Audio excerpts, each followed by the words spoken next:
नमस्कार, Ajit web TV देख रहे सभी दर्शकों का स्वागत है। मैं रोहिणी ओब्रॉय और आप देख रहे हैं खबरों के आईने से। इस वक्त स्टूडियो में हमारे साथ मौजूद हैं अजीत समाचार से न्यूज एडिटर विकास सचदेवा जी। विकास जी, मैं स्टूडियो में आपका बहुत बहुत शुक्रिया जी। तो आज के कार्यक्रम की शुरुआत हम अपने कुछ खास मुद्दों से करेंगे।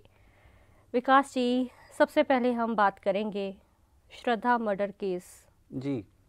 हम सभी को पता है कि काफ़ी ज़्यादा जो सनसनीखेज भी कह सकते हैं कि दिल को दहला देने वाली जो खबर है दिल्ली से बीते दिनों सामने आई थी जी। उनके साथी ने, श्रद्धा के साथी जो आफ्ताब थे, उन्होंने टुकड़ों टुकड़ों में उनको बिखेर कर रख दिया। जी बिल्कुल। तो इसको लेकर काफ़ी ज़्यादा जांच चल रही है, इसके बारे में आप क्या कहना चाहेंगे? देखिए, श्रद्धा मर्डर केस जब सामने आया, पता चला जब इसके बारे में, तो सबसे पहले तो जैसे आपने बोला, दिल दहला देने वाली घटना तो ये है ही, लेकिन एक आदमी को स्तब्ध करने वाली एक हैरानीजनक खबर इस तरह है, काफी ज्यादा हैरानीजनक, बिल्कुल, कि आज की दुनिया में अगर हम बात करें प्यार की, हम संदेश देते हैं, लोगों से कहते हैं कि आपस में प्यार से रहो। जो दो लोग आपस में एक साथ मिलकर रह रहे हैं, क्या उनमें इतना सी भी अंडरस्टैंडिंग या प्यार नहीं होगा कि नौबत यहाँ तक आ गई कि उस लड़के ने श्रद्धा के 35 टुकड़े कर डाले। बिल्कुल बिल्कुल। और ये एक, मैं इसको सिर्फ हत्या नहीं कहूँगा, मैं इसको नृशंस हत्या कहूँगा। बिल्कुल। इस तरह की जो क्रूरता है, ये एक वहशीपन है। बिल्कुल, उसके साथ रहकर भी उसको थोड़ा सा भी तरस नहीं आया। और इतनी देर उनके साथ आपस में उनका जो रिलेशनशिप रहा, वो लिव इन में थे, लेकिन इस दौरान भी अगर उनमें जरा सा भी आपस में मनमुटाव होता भी, किसी भी तरह का कोई मनमुटाव हो, तो वो आपसी बातचीत से सुलह सफाई हो जाती है, हो जाता है। लेकिन उसका अर्थ ये नहीं है कि नौबत यहाँ तक आ जाए कि उसको टुकड़ों में ही काट डालें। बिल्कुल। और इस तरह का जो वहशीपन है, इस तरह का जो एक, हम किस तरह के समाज की उम्मीद कर रहे हैं, या हम किस तरफ जा रहे हैं, हमारा समाज किस तरफ जा रहा है, हमें कानून का बिल्कुल डर ही नहीं। जी बिल्कुल। और हम ये सोच रहे हैं कि जो हमने किया है वो ठीक किया, उसके बाद वो लगातार उसके एक एक या दो दो टुकड़े लेके उसको बाहर फेंकने भी जाता रहा। जगह पर उसकी हिम्मत देखिए ना आप, उसकी हिम्मत की दाद दीजिए कि वो उसके टुकड़ों को बाहर फेंकने जाता रहा। बिल्कुल, रोंगटे खड़े होते हैं जब किसी की डेड बॉडी पड़ी हो। जी बिल्कुल। उसके पास बैठ के उसने कहते हैं कि ऑर्डर खाना मंगाया, टुकड़ों में काटना। जब थक गया वो, उसके बाद उसने खाना खाया। ये बहुत ज्यादा क्रूरता वाला। और इस तरह के जो अपराधी हैं, इनको क्या सजा दी जाए या इनके साथ क्या किया जाए, सलूक क्या किया जाए, ये तो सोच से भी बाहर है कि इनको क्या आप सजा दे सकते हैं। इनके लिए सजा उससे भी ज्यादा क्रूरता वाली होनी चाहिए, या उससे भी ज्यादा निर्मम होनी चाहिए, कोई और ये कदम उठाने से पहले। जी बिल्कुल बिल्कुल। तो अगले मुद्दे पर आएंगे, बात करेंगे यूजीसी के बारे में। जी। यूजीसी ने अपने नियमों में कई तरह के बदलाव किए हैं। जी। इसके लिए गाइडलाइंस उन्होंने जो जारी किए हैं, उस गाइडलाइंस में उन्होंने कहा है कि पीएचडी को पूरा करने के लिए कम से कम जो है 3 साल वो लगेंगे। इसके साथ ही जो उम्मीदवार हैं उनको ज़्यादा से ज़्यादा 6 साल इसको पूरा करने में लगेंगे। इसके बारे में थोड़े से विचार साझा कीजिए। पीएचडी को लेकर यूजीसी ने कुछ गाइडलाइंस नई जारी की हैं अभी हाल ही में, कुछ दिन पहले ही। और उसके अनुसार जो उम्मीदवार हैं जो पीएचडी डॉक्टरेट कर रहे हैं, उनके लिए जरूरी होगा कि वो अपनी पीएचडी कम से कम 3 साल में या अधिक से अधिक, ज्यादा से ज्यादा जो हैं वो 6 साल में पूरे करें। बिल्कुल। अगर कोई भी जो विद्यार्थी है वो रीअपीयर होना चाहता है, नए सिरे से रजिस्ट्रेशन करवा के रीअपीयर होना चाहता है, तो उसको 2 साल की एक्सटेंशन और मिलेगी। साथ में उन्होंने ये भी कहा है।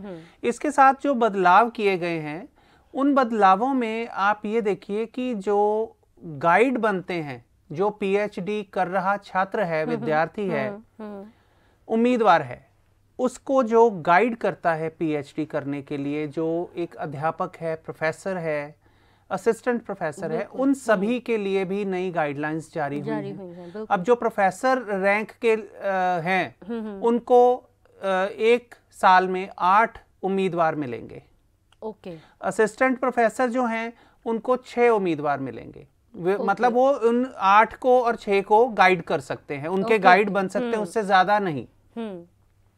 इसके अलावा और भी बहुत सी गाइडलाइंस हैं, लेकिन इसके साथ ये है कि पीएचडी करना जो है अब पहले भी इतना आसान नहीं था, लेकिन अब थोड़ा और भी थोड़ा सा जटिल हो गया है, थोड़ा मुश्किल हो गया है। पीएचडी के लिए जो भी करता है उम्मीदवार, जब पीएचडी वो अपनी कंप्लीट कर लेता है तो उसके नाम के साथ डॉक्टर लग जाता है स्टार्टिंग में, शुरू में। तो वो आप ये कह सकते हैं कि अब डॉक्टर की उपाधि पाना इतना आसान नहीं रहा है। बिल्कुल जी। तो अगले मुद्दे पर बात करेंगे सड़क दुर्घटना के बारे में। जी। आए दिन हम देखते रहते हैं कि खराब सड़कों के कारण, खस्ता हाल जो सड़कें होती हैं, काफ़ी ज़्यादा उसके कारण जो है एक्सीडेंट्स होते हैं, जिसमें लोगों ने अपनी जान तक गंवाई है। जी बिल्कुल। एक साल में कहा जा रहा है कि एक साल में 52 लोगों की जानें जो सड़क हादसों ने ली है। जी। तो क्या कहना चाहेंगे कि कहीं ना कहीं जो पुलिस की जो निगरानी में कमी कह सकते हैं इसको, कि जो ये सड़क दुर्घटनाएं होती हैं? पुलिस की निगरानी में या सड़क दुर्घटनाओं के लिए जिम्मेवार हम सिर्फ पुलिस को नहीं कह सकते, ये हमारी सबकी, हमारे पूरे समाज की एक साझी जिम्मेवारी है। बिल्कुल। सड़क पर चलते हुए सबसे पहले जरूरी, अब तो खस्ता हाल सड़क तो हम बाद की बात करें, सबसे ज्यादा जरूरी स्पीड, हाई स्पीड। बिल्कुल। जब स्पीड ओवर हो जाती है, जब कोई वाहन ओवर स्पीड हो जाता है, तो वो स्वाभाविक है वो किसी ना किसी को अपनी चपेट में ले लेगा। बिल्कुल, सबसे बड़ी लापरवाही। जी बिल्कुल यही। आप जो 52 लोगों की बात कर रहे हैं कि एक साल में 52 लोगों ने अपनी जान गंवाई सड़क हादसों में, अब जो सड़क हादसे जो आंकड़े हैं उसके मुताबिक एक साल में 81 सड़क हादसे हुए, जिसमें 52 लोगों की जाने गई। लेकिन बहुत से ऐसे सड़क हादसे हैं जो नजर में ही नहीं आते, बिल्कुल, जो पता ही नहीं चलते। बिल्कुल।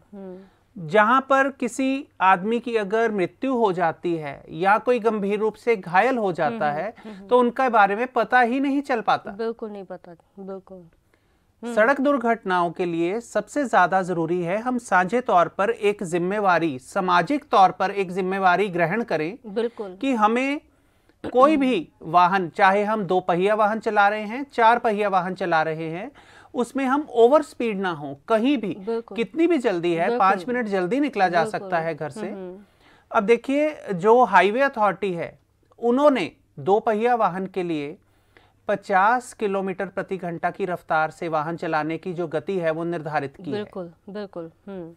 जो 4 पहिया वाहन है, जैसे कार हो गई या जो 4 पहिया वाहन, जैसे अब आजकल ऑटो नहीं, ये जो जीप वगैरह हो गई, बिल्कुल बिल्कुल, उनके लिए 80 किलोमीटर प्रति घंटा की रफ्तार है। और जो ट्रक हैं, जो बड़े वाहन हैं, हैवी व्हीकल्स, ओवरलोडेड जिसको कहते हैं, वो हैं 60 किलोमीटर प्रति घंटा की रफ्तार से। लेकिन जितने भी ट्रक वगैरह हम देखते हैं वो 80 या 100 से नीचे चलते ही नहीं चलते। कई बार ये भी कारण बनता ओवरलोड जो ट्रक है। आप ये देखिए, ओवरलोड ट्रक की आपने बात की तो मुझे कुछ याद आ गया।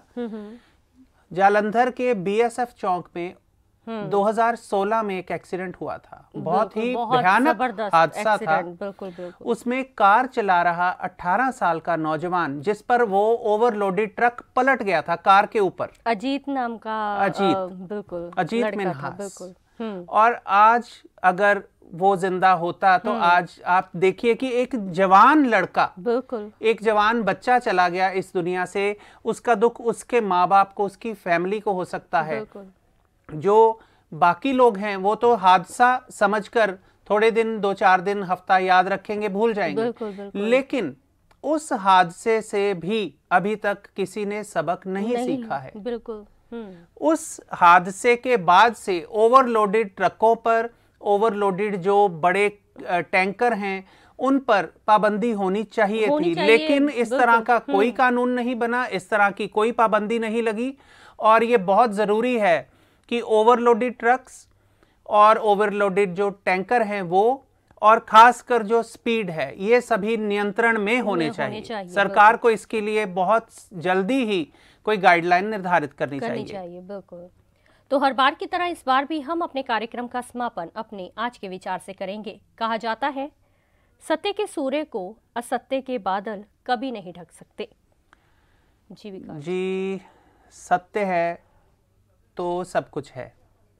जो सच है वो एक ना एक दिन सामने आ जाता है। बिल्कुल। उसको आप ढकने की, छुपाने की जितनी मर्जी कोशिश करें, जो सच है वो आखिर सामने आकर ही रहेगा। बिल्कुल, बिल्कुल। तो सच को छुपाने में जब हम असत्य बोलते हैं तो उसको उस वक्त ज्यादा ठेस पहुंचती है। बिल्कुल। इस वजह से जो सत्य है वो अपने आप सामने आ जाता है, उसको कोई भी छुपा नहीं सकता। बिल्कुल बिल्कुल। तो आज हमने चर्चा की है पिछले सप्ताह के कुछ खास मुद्दों के बारे में। अगले सप्ताह हम फिर हाजिर होंगे देश विदेश के कुछ खास मुद्दे लेकर। अजीत वेब टीवी देख रहे सभी दर्शक इसी तरह हमारे साथ जुड़े रहिए। अब हमें दीजिए इजाजत। नमस्कार।